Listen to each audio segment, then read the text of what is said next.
सभी विद्यार्थियों का आपके अपने इस YouTube चैनल में स्वागत है। आज हम जो है बात करने वाले हैं कक्षा 12 अनिवार्य हिंदी के अलंकार प्रकरण पर। अलंकार का हम आज क्विक टेस्ट क्विक रिवीजन यहाँ लेने वाले हैं। अगर आप नए हैं तो हमारे चैनल को इसको सब्सक्राइब कीजिए और इस वीडियो के जो डिस्क्रिप्शन बॉक्स में है उसमें टेलीग्राम चैनल का लिंक दे रखा है, वहाँ से आप जो है पुराने सभी वीडियो को देख सकते हैं और जो बहुत सारी PDF है उस PDF को भी वहाँ जा कर के डाउनलोड कर सकते हैं। शुरू करते हैं हम आज अपना जो प्रकरण है क्विक रिवीजन क्विक टेस्ट के तौर पर कक्षा 12 अनिवार्य हिंदी का जो अलंकार प्रकरण। देखिए, कोरोना की वजह से आपका जो संशोधित पाठ्यक्रम है उसमें आपके ये 4 अलंकार लगा रखे हैं। एक अनुप्रास लगा रखा है, दूसरा आपका यमक लगा रखा है, तीसरा लगा रखा आपके श्लेष और चौथा लगा रखा उपमा। ये 4 अलंकार लगा रखे हैं। चारों अलंकारों को एक बार हम ब्रीफ में समझ लेते हैं। अनुप्रास में क्या होता है? वर्ण की आवृत्ति होती है, वर्ण की आवृत्ति होती है, इसमें वर्ण की आवृत्ति होती है अनुप्रास में। यमक में शब्द की आवृत्ति होती है, शब्द की आवृत्ति होती है और अर्थ अलग अलग होता है, यानी जितनी बार शब्द आएगा उतनी बार अर्थ अलग अलग होगा। श्लेष में देखिए शब्द एक होता है, उसके अर्थ अनेक होते हैं, यानी जो कोई प्रसंग होगा प्रसंग के अनुसार एक ही शब्द के अनेक अर्थ हो जाएंगे। उपमा में देखिए, उपमा में तुलना की जाती है, साम्यता बताई जाती है, बराबरी बताई जाती है। किसमें? उपमेय और उपमान। तो ये ब्रीफ में एक बार अपन ने यहाँ समझा है। अब हम जो है एक बार प्रश्नों के माध्यम से सारा देख लेते हैं। अगर आपने ये पुराने वीडियो नहीं देखे हैं जिसमें चारों अलंकारों को मैंने समझा रखा है, वो वीडियो भी आप जो है देख लें और उसके बाद ये टेस्ट जो है आप देखें तो जल्दी आपको समझ में आ जाएगा। हम शुरू करते हैं। पहला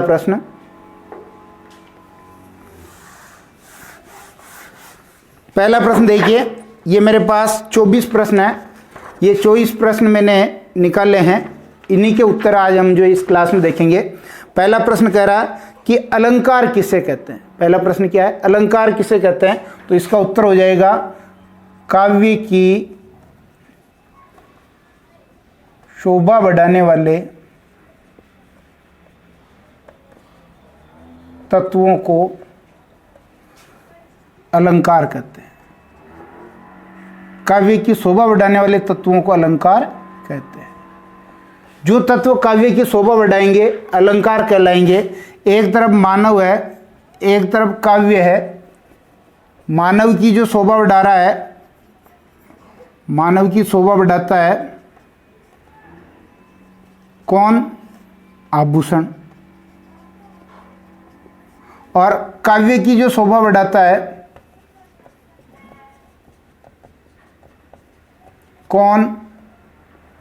अलंकार। एक तरीके से देखें तो ये काव्य के आभूषण है अलंकार। फिर अगर अपन दूसरे प्रश्न की ओर चलें, दूसरा प्रश्न देखिए। दूसरा प्रश्न कह रहा है कि अलंकार कितने प्रकार के होते हैं? तो अलंकार 3 प्रकार के होते हैं। 3 प्रकार है अलंकार के। कौन कौन से? जो देखिए, पहला है आपका शब्दालंकार, शब्दालंकार। दूसरा जो है आपका अर्थालंकार और तीसरा जो है आपका उभयालंकार। ये 3 तरह के जो अलंकार हो गए। तीसरा प्रश्न देखिए, तीसरा प्रश्न कह रहा है काव्य में जब मुख के एक ही उच्चारण स्थान से उच्चरित वर्णों की आवृत्ति हो तो वहाँ अनुप्रास का कौन सा भेद होता है? अनुप्रास के 5 भेद हैं। देखिए, अनुप्रास के यहाँ देख लेते हैं अपन। अनुप्रास के कितने भेद हैं? 5 हैं। अनुप्रास के 5 भेद हैं। कौन कौन से हैं जो देख लेते हैं। पहला अनुप्रास का भेद आपका जो है छेकानुप्रास, छेकानुप्रास है। दूसरा भेद है आपका वृत्त्यानुप्रास। तीसरा भेद है आपका श्रुत्यानुप्रास। चौथा भेद है आपका अंत्यानुप्रास। और पांचवा भेद है आपका, जो पांचवा भेद है, पांचवा जो भेद है, ये पांचवा भेद है लाटानुप्रास। तो यहां 2 बार आवृत्ति होती है छेकानुप्रास में, 2 से ज्यादा बार आवृत्ति है वृत्त्यानुप्रास में, एक ही उच्चारण स्थान से उच्चारित शब्दों की आवृत्ति होती है श्रुत्यानुप्रास में। तो अपना उत्तर हो जाएगा श्रुत्यानुप्रास। अंत्यानुप्रास अंत में आवृत्ति होती है। लाटानुप्रास में वर्ण समूह की आवृत्ति होती है। तो अपना उत्तर यहां श्रुत्यानुप्रास हो जाएगा। तीसरे का उत्तर श्रुत्यानुप्रास। चौथा प्रश्न देखिए, काव्य में जहां वर्ण की बार बार आवृत्ति हो तो वहां कौन सा अलंकार होता है? बिल्कुल अनुप्रास अलंकार। वर्ण की आवृत्ति की बात कर रहा है तो कौन सा अलंकार हो जाएगा? अनुप्रास अलंकार। आगे देखते हैं, काव्य में जहां समान गुण धर्म के आधार पर 2 भिन्न वस्तुओं की तुलना की जाए, क्या शब्द आ रहा है यहां? तुलना की जाए। और ये तुलना करने का काम किस में होता है? तुलना करने का काम होता है उपमा अलंकार में। कौन से अलंकार में होता है? उपमा अलंकार में। तो यहां जो है पांचवे का उत्तर हो जाएगा उपमा अलंकार। छठा प्रश्न देखिए, उपमा अलंकार के कितने अंग होते हैं? तो उपमा अलंकार के 4 अंग होते हैं। कितने अंग होते हैं? 4 अंग हैं। कौन कौन से जो देख लेते हैं। पहला उपमेय होता है, दूसरा उपमान होता है, तीसरा साधारण धर्म होता है, और चौथा जो है वाचक शब्द होता है। ये उपमा की जो 4 अंग हैं। आगे देखिए 7वां प्रश्न।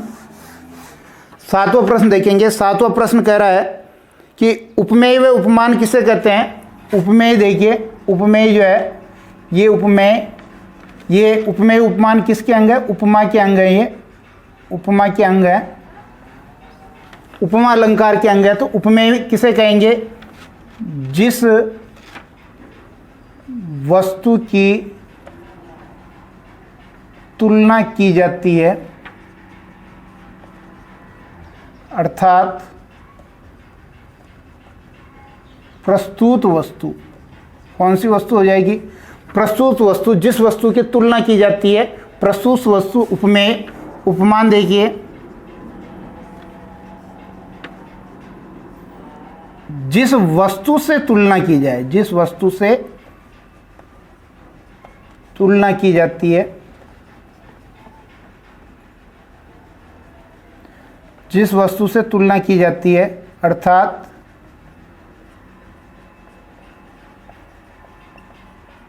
अप्रस्तुत वस्तु। कौन सी हो जाएगी? अप्रस्तुत वस्तु। उपमेय और उपमान ये हो जाएंगे। उसके बाद देखिए 8वां प्रश्न देखिए, कौन सा अलंकार उपमा अलंकार का उल्टा होता है? तो कौन सा अलंकार उपमा अलंकार का उल्टा होता है? तो प्रतीप अलंकार उपमा अलंकार का उल्टा होता है। प्रतीप जो अलंकार है ये उपमा अलंकार का उल्टा होता है। फिर 9वां प्रश्न देखिए, काव्य में जहां शब्द की बार बार आवृत्ति हो तो वहां कौन सा अलंकार होता है? फिर 10वां प्रश्न देखिए, काव्य में जब एक ही शब्द से हमें विभिन्न अर्थ मिले तो वहां कौन सा अलंकार है? यानी शब्द कितने हैं? शब्द एक और अर्थ अनेक। तो ये किस में होगा? ये उत्तर है श्लेष अलंकार। कौन से अलंकार में होगा? श्लेष अलंकार में ऐसा होगा। फिर 11वां प्रश्न देखिए। अब यहाँ 11वें प्रश्न से जो है आपको पहचानना है कि कौन से जो उदाहरण में कौन सा अलंकार है। 11 से लेकर के आपके 24 तक जो प्रश्न है वो ऐसे ही है। तो 11वां प्रश्न देखिए, रईमन पानी राखिए बिन पानी सब सून, पानी गए न उबरे मोती मानस चून। तो आप ध्यान दें, तो ये जो दूसरी पंक्ति है, ये दूसरी पंक्ति में पानी शब्द आ रहा है। ये पानी शब्द श्लिष्ट शब्द है। कौन सा शब्द है? श्लिष्ट शब्द है। और इसके जो है 3 अर्थ हैं। इस पानी के 3 अर्थ हैं। ये कह रहा है कि आगे मोती, मोती के संदर्भ में इसका अर्थ है चमक। और मानुष, मानुष के संदर्भ में इसका अर्थ है इज्जत। और चून, आटा, इसके संबंध में इसका अर्थ है पानी या जल। तो एक ही शब्द के अनेक अर्थ निकलने से यहाँ कौन सा अलंकार हो गया आपके, कौन सा अलंकार हो गया, श्लेष अलंकार। कौन सा अलंकार हो गया, श्लेष अलंकार इसका उदाहरण हो जाएगा, क्योंकि एक शब्द के अनेक अर्थ निकल रहे हैं। फिर आगे देखिए 12वां प्रश्न देखिए, जे रहीम गति दीप की कुल कपूत गति सोय, 12 उजियारो करे बड़े अंधेरो हो। यानी जो दीपक की गति होती है वो ही कपूत के कुल की गति होती है। तो यहाँ 12 शब्द आया, ये श्लिष्ट शब्द है। 12 जो शब्द है ये कौन सा शब्द है, श्लिष्ट शब्द है।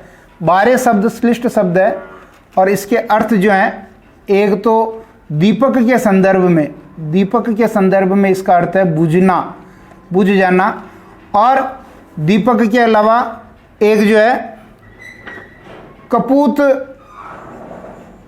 कपूत के संदर्भ में इसका अर्थ है बढ़ना, बढ़ना यानी उम्र बढ़ना, बढ़ना यानी उसकी उम्र बढ़ना। फिर आगे देखिए 13वां प्रश्न, 13वां प्रश्न देखेंगे, मेरी बहु बाधा रो राधा नागरी सोई, जा तन की जाई परे श्याम हरित दुति होई। ये बिहारी का जो मंगलाचरण का दोहा है, बिहारी सत्सई जो है उसका पहला ही दोहा है, मंगलाचरण का दोहा है, जहाँ राधा की स्तुति की गई है और राधा के बहाने से कृष्ण को प्रश्न करने की बात यहाँ की जा रही है। तो यहाँ जो श्लिष्ट शब्द देखेंगे, जो श्लिष्ट शब्द है, श्लिष्ट शब्द यहाँ जो है, एक तो है श्याम, श्याम, और एक श्लिष्ट शब्द है यहाँ हरित। ये दोनों ही श्लिष्ट शब्द हैं। श्याम का मतलब हो गया एक तो काला, श्याम का मतलब कृष्ण, और श्याम का मतलब पाप। हरित में देखिए काला का हो जाएगा यहाँ जो है उज्ज्वल, काला को हरा कर दीजिए, हरित यानी हरा। कृष्ण का हो जाएगा उज्ज्वल और पाप का हो जाएगा पुण्य। तो ये श्याम से भी 3 अर्थ चिपके हुए हैं और हरित से भी 3 अर्थ चिपके हुए हैं। ये आपके 12वीं अनिवार्य हिंदी का दोहा भी है। तो ये श्लिष्ट शब्द है, तो कौन सा अलंकार हो जाएगा, श्लेष अलंकार हो जाएगा। इसमें कौन सा अलंकार हो जाएगा, श्लेष। फिर आगे देखिए 14वां क्वेश्चन देखिए, तो पर वारो उर्वशी, तो पर वारो उर्वशी, सुन राधिके सुजान, तू मोहन के उर्वशी, तू मोहन के उर्वशी, वे उर्वशी समान, वे उर्वशी समान। तो यहाँ देखिए उर्वशी, उर्वशी 2 बार आया है, उर्वशी और उर्वशी, तो 2 बार शब्द आया है। एक उर्वशी का तो मतलब उर्वशी अप्सरा हो गई, और एक उर्वशी का मतलब उर कहते हैं हृदय, हृदय में बसी, हृदय में बसी, उर्वशी यानी हृदय में बसी। तो यहाँ जो शब्द 2 हैं और दोनों ही बार अर्थ अलग अलग हैं। कौन सा अलंकार हो गया आपका, यमक अलंकार हो गया। कौन सा अलंकार हो गया, यमक। आगे चलते हैं, माला फेरत जुग भया, फिरा न मन का फेर, कर का मन का डारी देर, मन का फेर। तो यहाँ मन का शब्द 2 बार आया है, मन का और मन का। जो यहाँ मन का शब्द आया है, ये मन का है, एक तो मन को, और एक मन का मतलब माला का, माला का जो मणिया होता है उसके लिए आया है। तो यहाँ जो शब्द भी 2 बार हैं और अर्थ भी 2 अलग अलग है। ये भी किसका उदाहरण हो गया, यमक अलंकार का ये उदाहरण हो गया, मन का फेर। फिर देखिए 3 बेर खाती थी वह 3 बेर खाती है। 16वां प्रश्न देखिए, 16वां प्रश्न कह रहा है कि 3 बेर खाती थी वह 3 बेर खाती है। अगर शब्द देखेंगे ध्यान से तो 3 बेर इसमें 2 बार आ रहा है, 3 बेर और 3 बेर।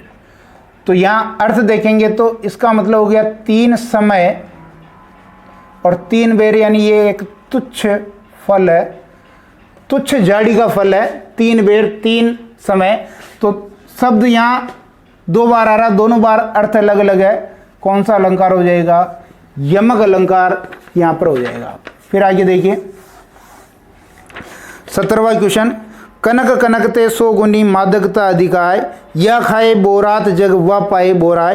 तो यहाँ भी शब्द जो है कनक और कनक 2 बार आ रहा है, कनक और कनक ये 2 बार शब्द आ रहा है। एक कनक का मतलब ये कह रहा है कि कनक कनकते सो गुनी मादकता अधिकाय, कनक यानी सोना और कनक यानी धतूरा, 2 बार आ रहा है और दोनों बार अर्थ अलग अलग है। कौन सा अलंकार हो जाएगा? यमक अलंकार हो जाएगा। 18वां क्वेश्चन देखिए 18वां क्वेश्चन, सागर सा गंभीर हृदय हो, गिरी सा ऊंचा हो जिसका मन। तो यहाँ सा शब्द आ रहा है, सा शब्द आ रहा है। और जब सा शब्द आए, मैंने बताया कि जो उपमा अलंकार के जो वाचक शब्द हैं सा, सम, सरिस, के समान, जैसा, ये सब उसके वाचक शब्द है। तो यहाँ सा शब्द आ रहा है, सा शब्द से हम पहचान लेंगे कि ये कौन सा अलंकार हो गया? उपमा अलंकार हो गया। 19वां क्वेश्चन देखिए, पीपर पात सरिस मन डोला। 19वां क्वेश्चन कह रहा है पीपर पात सरिस मन डोला। तो यहाँ देखिए सरिस शब्द आ रहा है, अगर ध्यान से देखेंगे तो सरिस शब्द आ रहा है। ये किसकी पहचान है? ये उपमा अलंकार की पहचान है। किस अलंकार की पहचान है? उपमा अलंकार की पहचान है। तो 19वां में भी आपका उत्तर हो जाएगा उपमा अलंकार। 20वां प्रश्न देखिए, कालिंदी कूल कदम्ब की डरनी। तो यहाँ देखिए कालिंदी कूल कदम्ब की डरनी। तो यहाँ पर वर्ण की आवृत्ति हो रही, वर्ण की आवृत्ति हो रही है।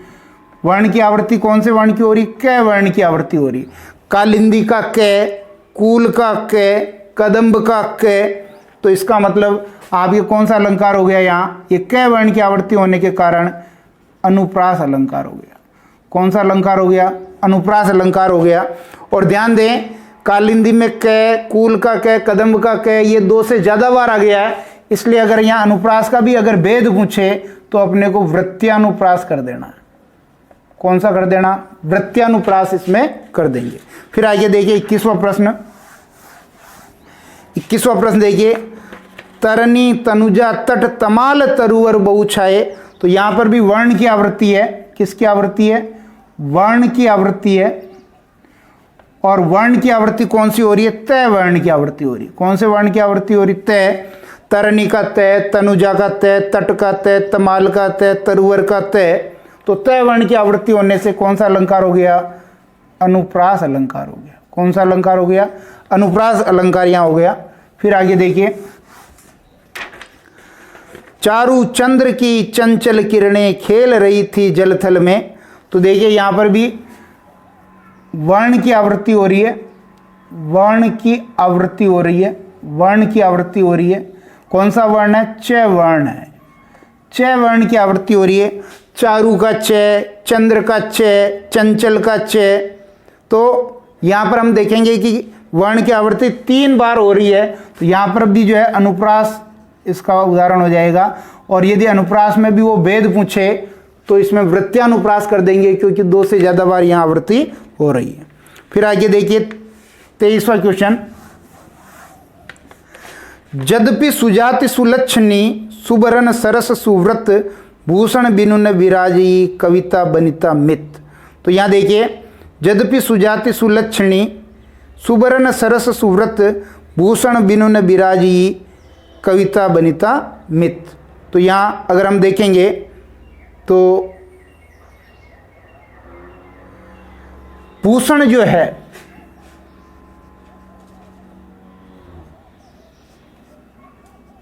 भूषण में देखिए भूषण बिनुन विराजी कविता बनिता और मित। तो यहाँ जो देखिए ये भूषण जो है ये श्लिष्ट शब्द है, ये श्लिष्ट शब्द है। तो यहाँ श्लेष अलंकार हो गया, क्योंकि भूषण के 2 अर्थ हो गए, एक तो आभूषण और एक अर्थ हो गया इसका अलंकार। तो आभूषण और अलंकार कविता और बनिता के लिए ये अलग अलग शब्द आए हैं। और अगर अपन इसको ऊपर देखें, मैं यहाँ आपको एक बात बता देना चाहता हूँ कि किसी भी काव्य में या किसी भी पद में एक से ज़्यादा अलंकार भी हो सकते हैं। तो यहाँ अगर हम दूसरा अलंकार देखेंगे तो स वर्ण की आवृत्ति हो रही है, कौन से वर्ण की आवृत्ति हो रही है? स वर्ण की आवृत्ति हो रही है, इसलिए सुजाति का स, सुलक्षणी का स, सुवर्ण का स, सरस का स और सुव्रत का स। तो यहाँ अनुप्रास अलंकार भी हो जाएगा। कौन सा अलंकार हो जाएगा? अनुप्रास अलंकार भी यहाँ पर हो जाएगा। फिर आगे देखिए 24वां और अंतिम प्रश्न। अजो तरोना ही रियो श्रुति सेवत इक रंग नागवास बेसरी लयो बसी मुक्तन के संग। तो यहाँ पर जो ये 24वां प्रश्न है, ये श्लेष अलंकार का उदाहरण है। कौन सा अलंकार है? श्लेष अलंकार का उदाहरण है, क्योंकि इसमें बहुत सारे हैं। एक तर्योना, तरा नहीं, एक अर्थ इसका हो गया तरा नहीं।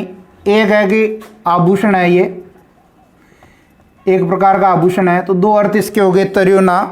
अयो तर्योना ही रहो श्रुति सेवत इक रंग नाकवास, नाक का भी यहाँ दो अर्थ हो गए। नाक का मतलब एक तो नाक हो गया, एक स्वर्ग हो गया। बेसरी के भी दो अर्थ हैं यहाँ। बेसरी, बेसरी यानी एक आभूषण हो गया, और एक हो गया नीच व्यक्ति, अधम व्यक्ति। तो ये इसमें जो है शब्दों के साथ दो दो अर्थ चिपके हुए हैं, इसलिए श्लेष अलंकार का उदाहरण है। इस प्रकार ये 24 जो प्रश्न है इसको हमने हल किया है।